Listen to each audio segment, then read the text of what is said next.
മക്കളെ, എൻ്റെ കുഞ്ഞിന് ഇന്നലത്തേക്കാൾ വയ്യ. കുഞ്ഞിനിങ്ങനെ എണ്ണിച്ച് നിൽക്കാൻ വയ്യ. എണ്ണിച്ച് നിന്നങ്ങ് കുഞ്ഞങ്ങ് കരച്ചില്ല കേട്ടോ, കരയുക. കുഞ്ഞിനങ്ങ് വിഷമമാണ്, കുഞ്ഞിനങ്ങ് വേദന. ഞാനിങ്ങനെ തടയിക്കൊണ്ടിരിക്കണം എപ്പോഴും. കുഞ്ഞിൻ്റെ കണ്ണും ചുമന്ന് കലങ്ങിട്ട് കണ്ടില്ലേ, കരഞ്ഞങ്ങ് മൂക്കിൽ കൂടെ. കുഞ്ഞിനങ്ങ് സങ്കടം, അതിന് പറയാനറിയത്തില്ലല്ലോ എനിക്ക് വേദന എടുക്കുന്നു.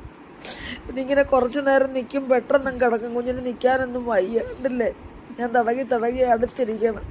ആ ദുഷ്ടനോട് ഞാൻ പറഞ്ഞ എൻ്റെ കുഞ്ഞിനെ ആ തടിക്കഷ്ണം വെച്ച് അടിക്കല്ലേ എന്ന് പറഞ്ഞാൽ ആ ദുഷ്ടൻ കേട്ടില്ല. എൻ്റെ കുഞ്ഞിനെ എനിക്ക് സഹിക്കാൻ വയ്യ.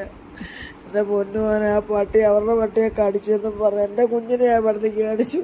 എൻ്റെ കുഞ്ഞിൻ്റെ അവസ്ഥ ഉണ്ട്.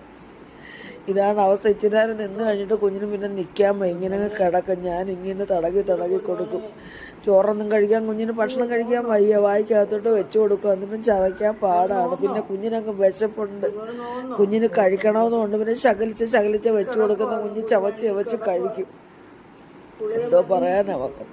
എന്നിട്ട് അയാൾ പറയുന്നത്, ഒരു പട്ടി അടിച്ചാൽ ഈ പെണ്ണുമ്പിള്ളന്ന് കരയുന്നത്. എന്നിട്ട് പറഞ്ഞ ആ വാക്ക് ദൈവത്തിന് നിരക്കാത്ത വാക്കാ മക്കളെ. നമ്മൾ എന്ത് ചെയ്യാൻ? എൻ്റെ കുഞ്ഞ് രക്ഷപ്പെടുക, എനിക്കതറിഞ്ഞാൽ മതി. എൻ്റെ പൊന്നുമോനെ എനിക്ക് സഹിക്കാൻ വയ്യ കേട്ടോ.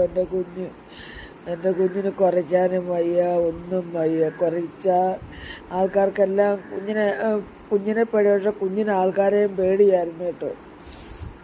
മക്കളെ, എൻ്റെ കുഞ്ഞിൻ്റെ അവസ്ഥ ഉണ്ടോ? ഇങ്ങനെയാണ് ഇപ്പോൾ. ഇന്നലെ കുഞ്ഞിന് ഇത്രയും വലിയ കുഴപ്പമില്ല, ഇന്ന് കുഞ്ഞിനങ്ങ് വയ്യ. എണ്ണിച്ച് നിന്നിങ്ങനെ കരയുക. കുഞ്ഞ് കണ്ണിൽ കൂടെ ഒക്കെ ഭയങ്കര ബ്ലീഡിങ് ആയിരുന്നു. ഇവിടെ എല്ലാം ആയി. പിന്നെ ഗുളിക കൊടുത്ത്, ബ്ലീഡിങ് നിൽക്കാനുള്ള ഗുളികയൊക്കെ കൊടുത്ത് ഡോക്ടറെ കാണിച്ച്. ഇവിടെ ഇങ്ങനെ കുഞ്ഞിൻ്റെ ഇവിടെ പൊട്ടലുണ്ട്, നന്നായിട്ട് പൊട്ടി ഇങ്ങനെ വിട്ടിരിക്കുക. നമുക്ക് അവിടെ പ്ലാസ്റ്റർ ഇടാൻ പറ്റത്തില്ലല്ലോ. പിന്നെ അതിന് വേദനയ്ക്കുള്ള മരുന്നും ആൻറ്റിബയോട്ടിക്കും ഒക്കെ കൊടുക്കുന്നുണ്ട്. നമ്മുടെ കുഞ്ഞ് റിക്കവറി ആവുമോ മക്കളെ?